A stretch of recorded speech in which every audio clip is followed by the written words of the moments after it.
अलग अलग गांवों में भ्रमण किया। और भ्रमण करते करते कैसे वो धीरे धीरे तीर्थंकर पदवी की तरफ आगे बढ़ रहे हैं। कल हमने देखा था कि जो आनंद राजा थे, वो आनंद राजा तरह तरह से विपुलमती महाराज जी को अलग अलग प्रश्न पूछते हैं, अपनी जिज्ञासा को शांत करते हैं, अपने जो उनके मन में शंका थी उनका समाधान पाते हैं। उसके बाद में वो 12 भावनाएं भाते हैं, और भावनाएं भाने के बाद में वो क्या कर लेते हैं, मुनि पद धारण कर लेते हैं। अब उस मुनि पद को धारण करके वो एक अलग ही प्रकार का अपने अंदर आनंद महसूस कर रहे हैं। उनको बहुत आनंद आ रहा है उस मुनि पद को धारण करके। जब आनंद राजा दीक्षा ग्रहण करते हैं तो उनके साथ अनेक और राजा दीक्षा ग्रहण करते हैं। प्राय प्राय अपने जितने भी तीर्थंकर है ना, वो जब दीक्षा धारण करते हैं तो उनके साथ हमेशा और भी राजा होते हैं जो उनके साथ में दीक्षाएं ग्रहण करते हैं, क्योंकि जब उनको समझाया जाता है वैराग्य, 12 भावनाओं का चिंतन करते हैं, समझाते हैं, तो उनमें वैराग्य उत्पन्न होता है, तो अन्य राजाओं में भी वैराग्य उत्पन्न हो जाता है। लेकिन हमारे महावीर भगवान एक ऐसे तीर्थंकर है जिनके साथ में किसी भी राजा ने दीक्षा ग्रहण नहीं की थी। वो स्वयं अकेले ही थे जिन्होंने दीक्षा ग्रहण करी थी। अब ये जो आनंद कुमार आनंद मुनि थे, अब वो 12 भावनाओं के चिंतवन से क्या हुआ, वो अपने खुद के निकट आ गए। अपने क्यों? क्योंकि पहले तो हमारा मन कहाँ भटक रहा था, रिश्ते नाते संसार दान इन सब चीजों में, पर सेवा में इधर भटक रहा था। लेकिन अब क्या हुआ, जैसे ही उन्होंने चिंतन किया, धीरे धीरे सबका मोह त्याग कर और वो अपनी आत्मा के निकट आ गए। अब उन्होंने मुनि पद धारण कर लिया। हम देखते हैं मुनि हमारे को जो दिखाई देते हैं ना, मुनि, दिगंबर मुनि, हम उनको नमस्कार करते हैं, लेकिन वास्तव में हमें ये पता ही नहीं है कि वो मुनि आखिर क्या क्या चीजें हैं जिनका पाला। हम तो ऊपरी तौर पे सिर्फ जैसे हमने देख लिया कि दिगंबर अवस्था है, पीछे कमंडल है, एक बार आहार करते हैं, बस हमें इतना ही पता है उनके बारे में। वास्तव में मुनि क्या है? मुनि जिनका तप ही भोजन है, ज्ञान, जो मीठा ज्ञान है वो उनके लिए मीठा पानी है। ये जो चारों प्रकार की दिशाएं हैं ये उनके वस्त्र हैं, और जंगल उनका घर है, और चंद्रमा सूर्य उनके लिए दीपक है। उनके पास खुद का तो कुछ भी नहीं होता है, लेकिन उन्होंने क्या किया, तप को अपना भोजन बना लिया, ज्ञान को अपना पानी बना लिया। कितनी बार हमने देखा ना, प्यास से रह जाते हैं, अंतराय आ जाता है, तब भी वो अपने आप को क्या रख पाते हैं, सरल सहज रख पाते हैं। किसके माध्यम से? ज्ञान के माध्यम से। तो ऐसे हमारे मुनि होते हैं, वो किस प्रकार से तप तपते हैं। वो तप तपते हैं ना, तो उनका शरीर भले ही सूखता है, लेकिन उनको एक अलग ही रस बनता है। और वो रस ऐसा बनता है कि वो उनको उस दीक्षा पद में बनाए रखता है, दिगंबर बनाए रखता है, उस मार्ग से उनको डिगने नहीं देता। उनको इतना आनंद आता है उस मुनि की चर्या को पालन करने में। तो वो 12 प्रकार के तप तपते हैं। 6 होते हैं बाह्य तप, और 6 होते हैं आंतरिक तप। 12 प्रकार के तप को ये आनंद मुनि भी तपते हैं। तो कौन से हैं वो बाहरी तप? देखो, पहला तप है अनशन तप, हमारे मुनि भी पालन करते हैं, इसलिए मैं इनको थोड़ा सा बता रही हूँ। ये अब जो आगे प्रकरण आने वाला है ना, तो इसमें क्या है कि हमें पता होना चाहिए कि हमारे मुनि किन किन चीजों का पालन करते हैं। बाह्य तप में सबसे पहला तप आता अनशन तप। आप चाहो तो कॉपी में नाम भी लिख सकते हो इनके। 12 प्रकार के तप अनशन, हैं। उनोदर, अनशन, हाँ उनोदर, ये हाँ, सब। अनशन, उनोदर, और व्रति परिसंख्यान, रस परित्याग, विविक्त शय्यासन, और काय क्लेश। ये क्या है? 6 बाहरी तप हैं।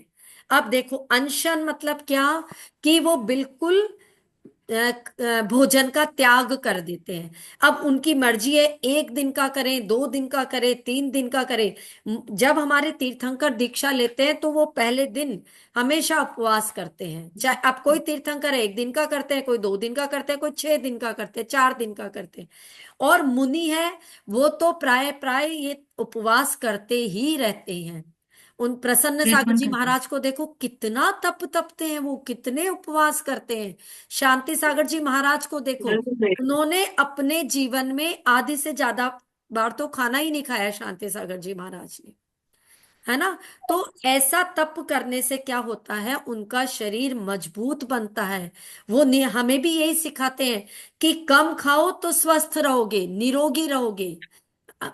कैंसर जैसी बीमारी का तो इलाज ही यही बताते हैं कि कम खाओ, अपने पेट को मतलब स्पेस दो, खाली रखो, ताकि वो क्या होगा, जल्दी से आपका शरीर जो है बीमारी में कवर, मतलब वो निरोगी होएगा, जल्दी से जल्दी वो बीमारी जाएगी।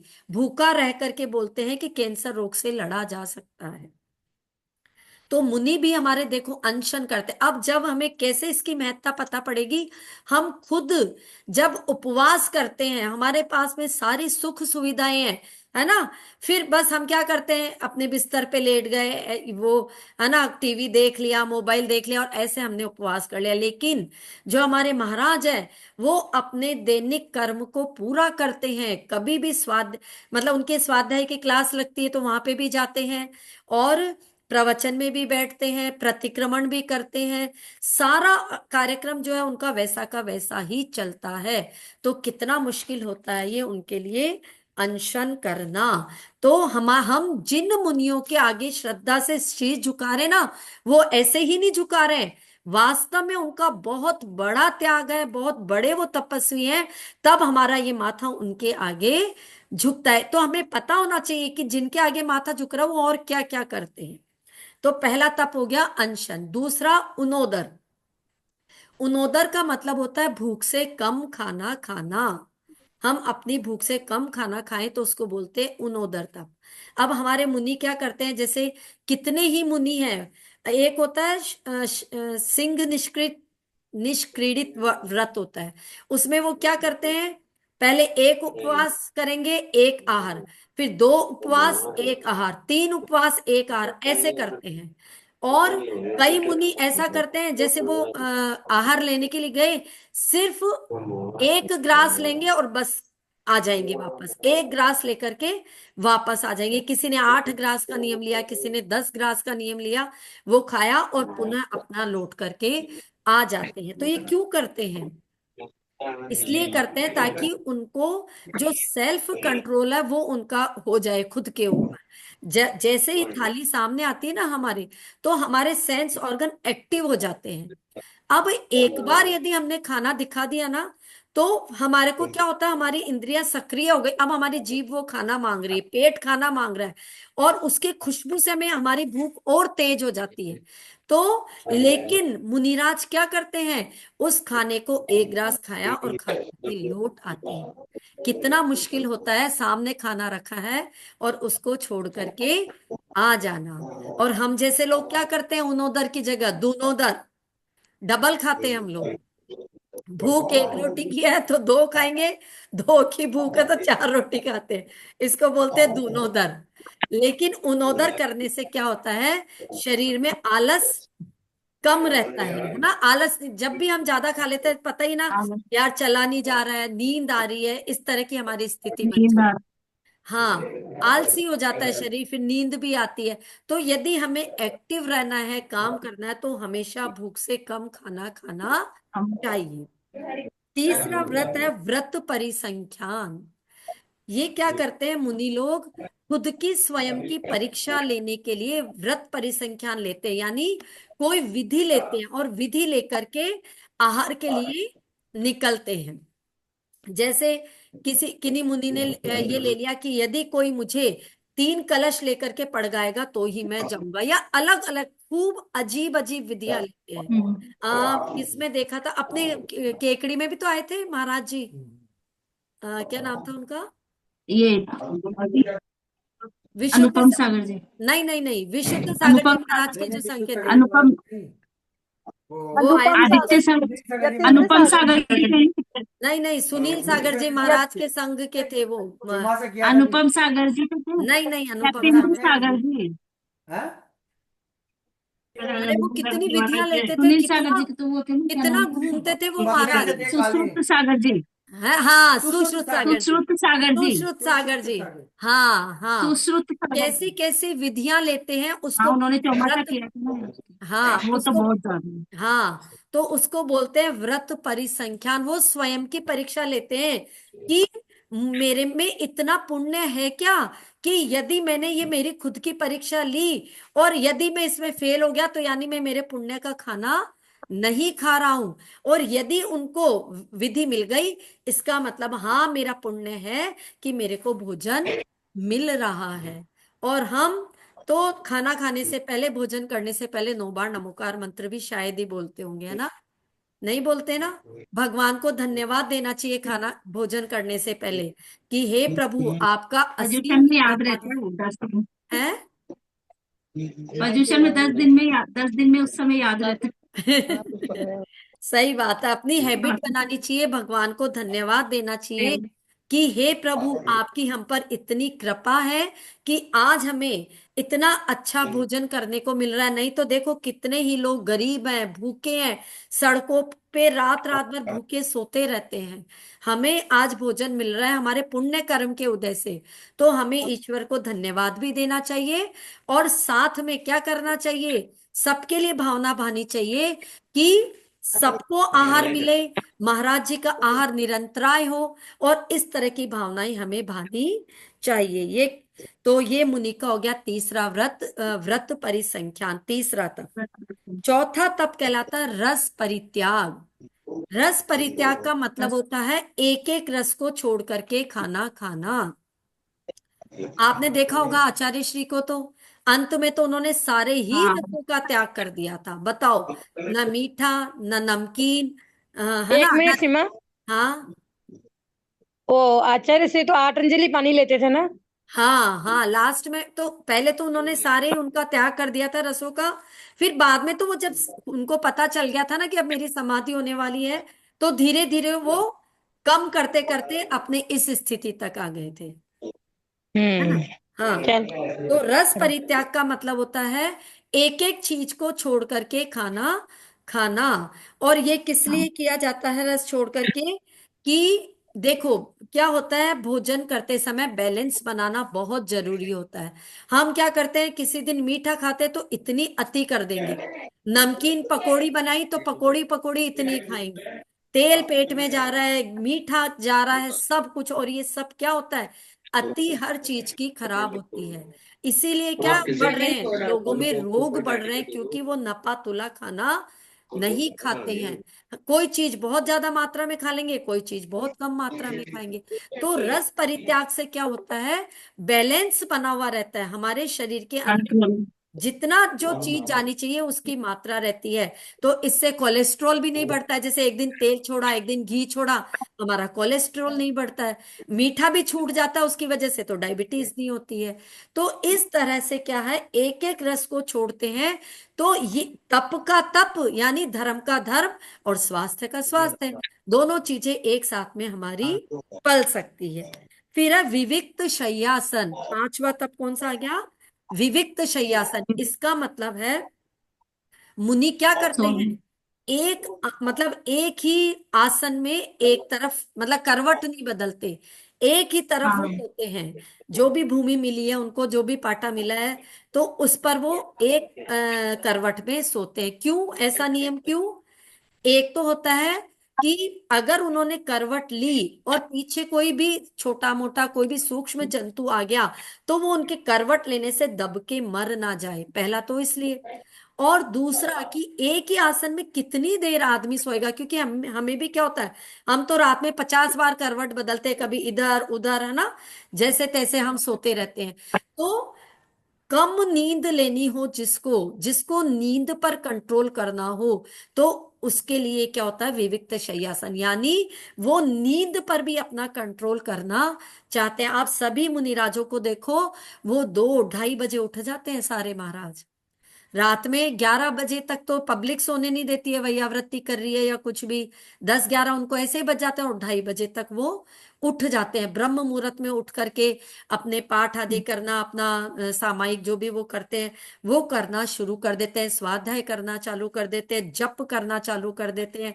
तो किस लिए? ताकि उनकी नींद पर कंट्रोल हो जाए। तो जो पढ़ने वाले बच्चे होते हैं ना, ये उनके लिए भी ये सारी चीजें बहुत अच्छी है। कौन कौन सी? ऊनोदर, भूख से कम खाना, रस परित्याग, जिससे कि शरीर का बैलेंस बना रहे और वो स्वस्थ रहे, फिर विविक्त शय्यासन, यदि नींद पर कंट्रोल पाना है तो इस तरह से सोना। महाराज जी हमारे मुलायम मुलायम गद्दों पे नहीं सोते हैं, डनलप के गद्दे यूज नहीं करते हैं, है ना।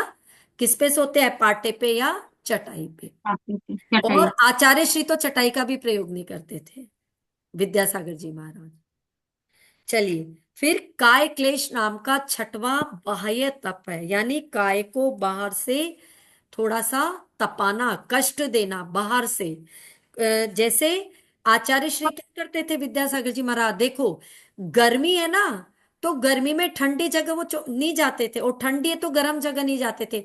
वो क्या करते थे? गर्मी है तो कुंडलपुर में चौमासा करेंगे, और सर्दी है, भरी सर्दी में अमरकंटक में वो चौमासा करेंगे। ऐसा मतलब सर्दी वाली जगह में वो अमरकंटक में जाएंगे, गर्मी वाली जगह में कुंडलपुर। ऐसा एक एग्जाम्पल दिया है मैंने आपको। यानी वो कहते थे यदि हम गर्मी हाँ, से ज्यादा बच गए तो गर्मी। हमने क्या सहन किया, सर्दी से हमने आपको बचा लिया तो क्या सहन किया। अब वो जाते थे तो उनके साथ साथ में सारा संघ जाता था। तो वो पूछते थे कि महाराज ऐसे क्यों? तो बोला यदि हमें मजबूत बनना है तो हमें हमारे काय को तपाना ही पड़ेगा।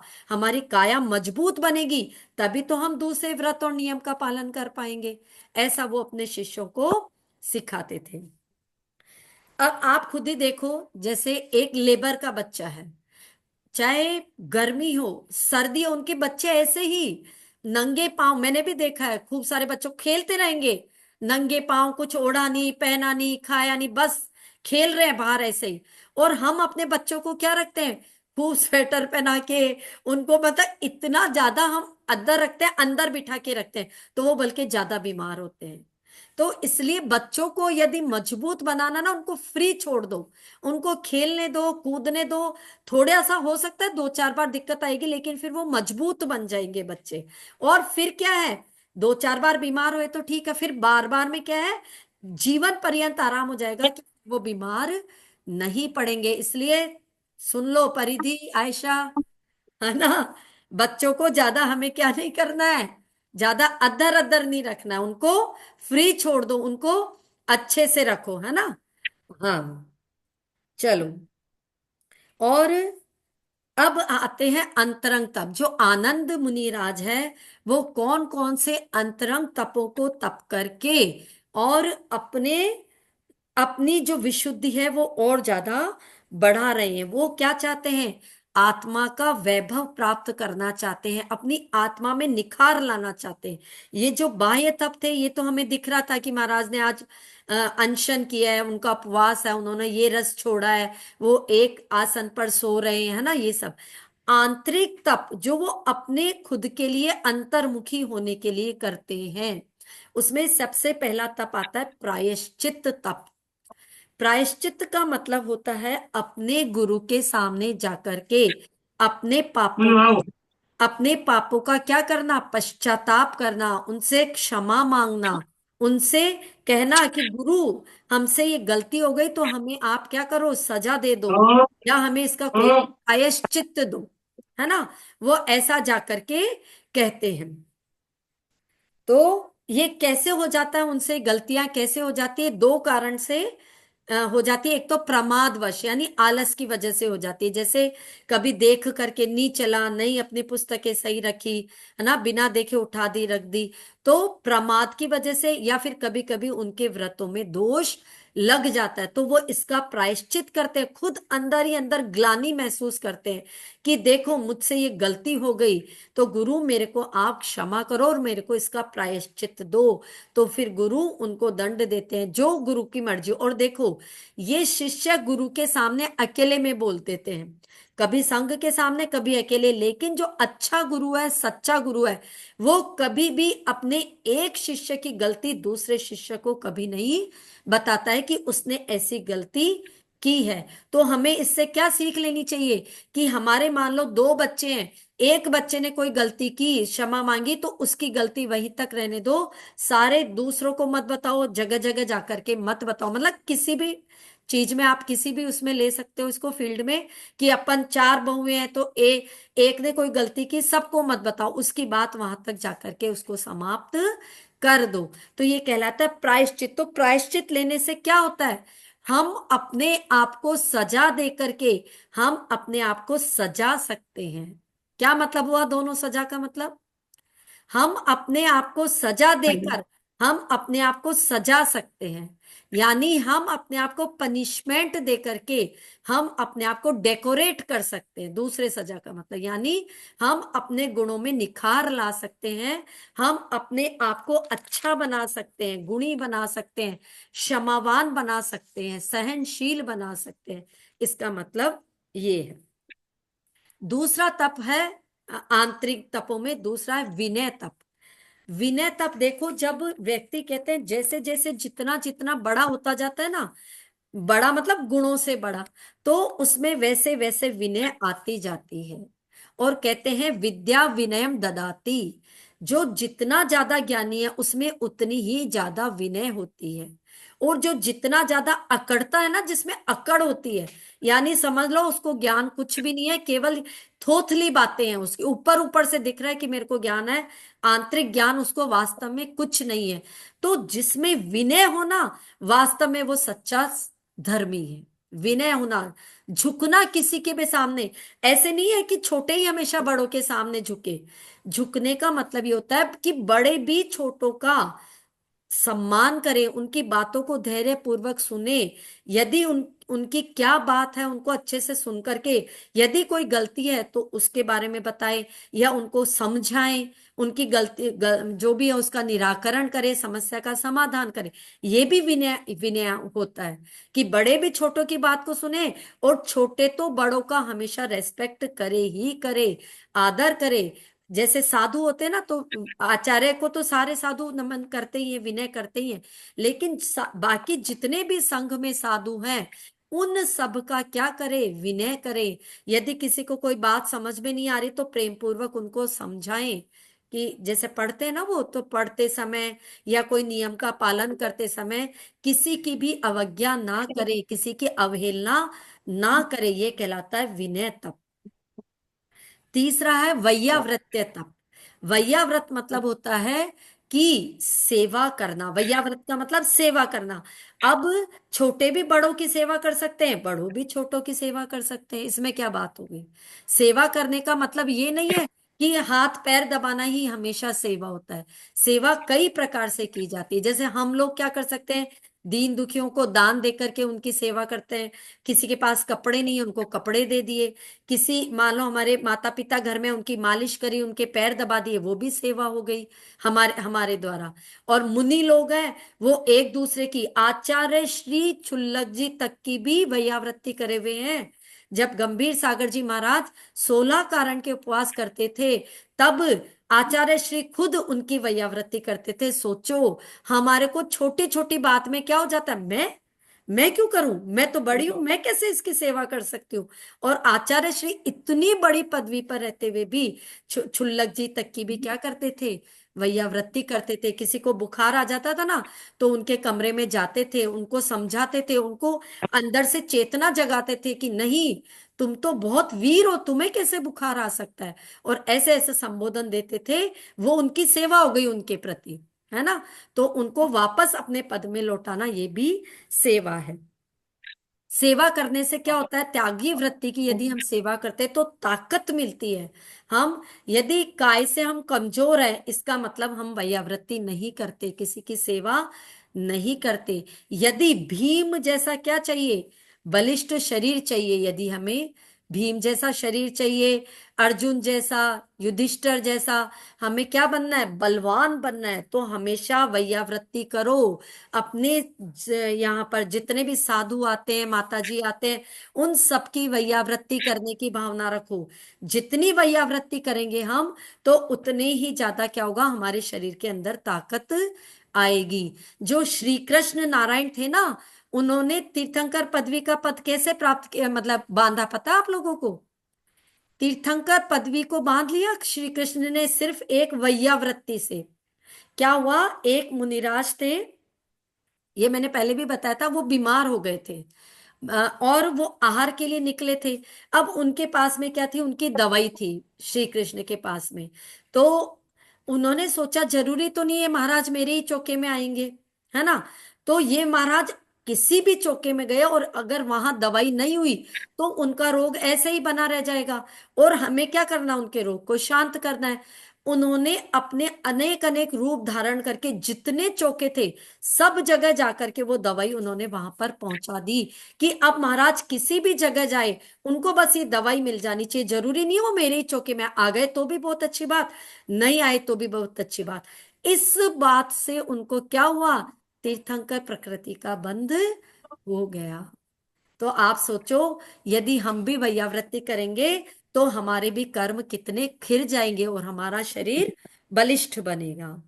फिर है व्युत्सर्ग। चौथा तप व्युत्सर्ग, यानी शरीर से ममत्व को छोड़ना। छोड़ करके जैसे कायोत्सर्ग में खड़े हो गए और अपने मन के अंदर ध्यान लगाया। आत्मा के अंदर ध्यान लगाने का नाम कहलाता है व्युत्सर्ग, यानी एक तरह का मेडिटेशन जिसको हम बोलते हैं। और ये एक अंतर मुहूर्त के लिए भी लग जाए तो। नेटवर्क इशू हो रहा है। किसका? मेरा? आवाज नहीं आ रही। यार मुझे तो नहीं लगा, एक सेकेंड। आवाज नहीं आ रही तुम्हारी। एक सेकेंड करती हूँ, 1 मिनट रुको।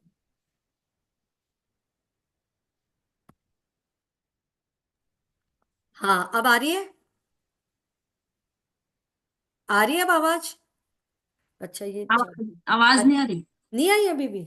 एक अब मिनट। आ आ रही है रही है। सीमा चाची, अभी आपकी क्या तो बताएं। आवाज आ रही अच्छा, परिधि को तो आ रही है। अच्छा। बहुत अच्छे से आ रही है। हाँ, आयशा तुम्हारे को? वो सबको यही है। अच्छा, तुम दोनों को नहीं आ रही, उन दोनों को आ रही है। है। इनके वाईफाई में हाँ नेटवर्क तो है। हो सकता है नेटवर्क है हाँ इसलिए। हाँ, हो सकता है आपके प्रॉब्लम हो रही होगी। तो व्युत्सर्ग, अपनी आत्मा के अंदर लीन होना, सारे प्रकार के ममत्व को छोड़ करके खड़े हो जाना, ये व्युत्सर्ग कहलाता है। ये भी 2 प्रकार का होता है, बाह्य और अभ्यंतर।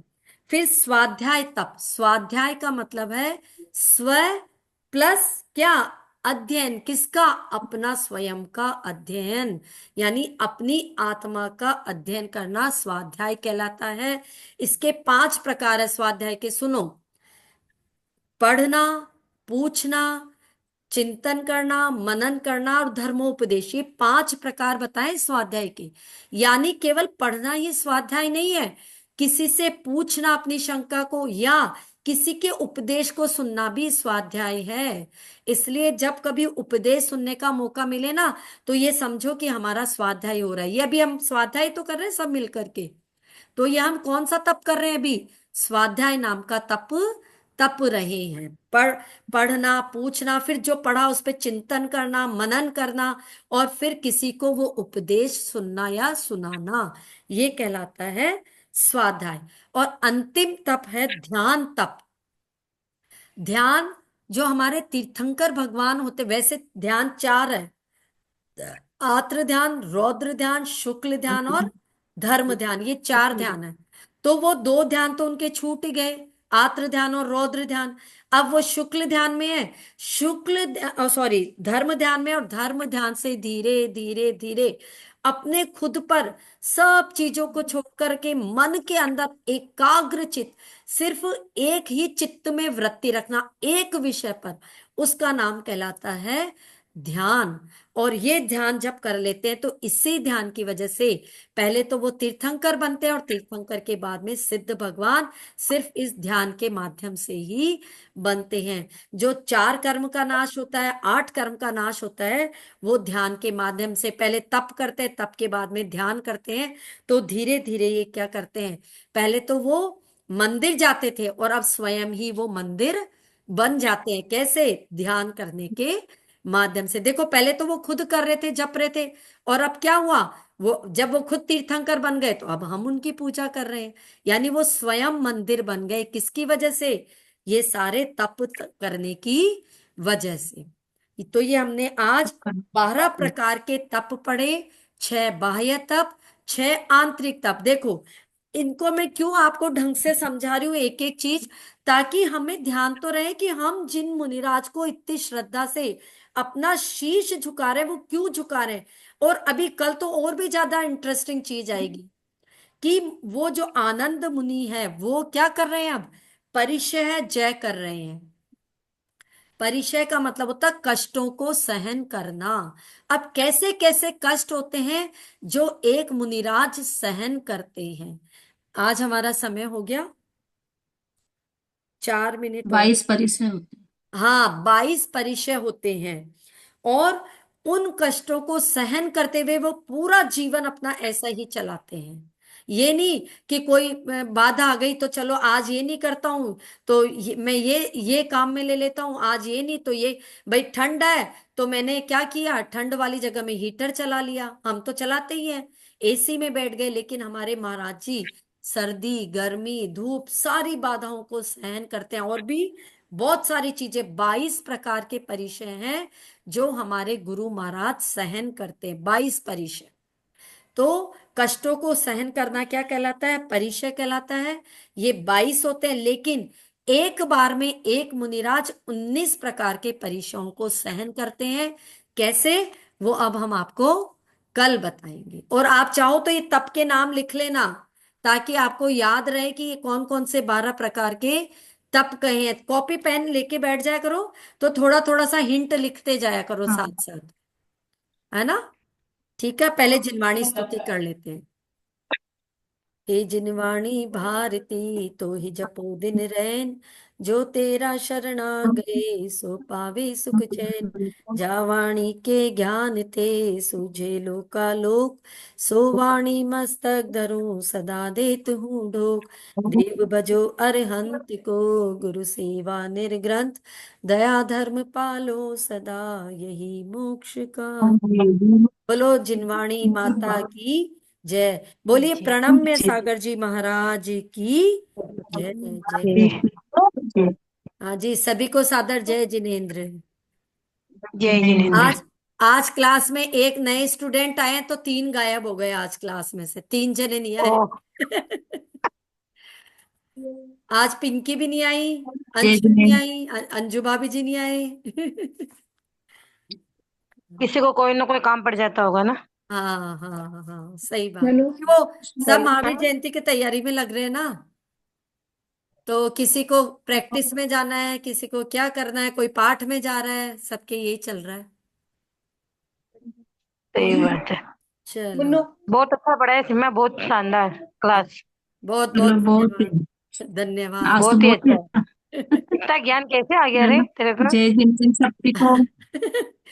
हाँ मैं सिम्मा। तो खुद महाराज जी से सुनती हूँ, तो उनको सुन करके जैसे अपने रिकॉर्डिंग को बंद करो, ऊपर मोटा रिकॉर्डिंग। मोटा याद होता है, लेकिन उसको कैसे एक्सप्लेन करना, महाराज जी से सीखते हैं ये चीजें ना।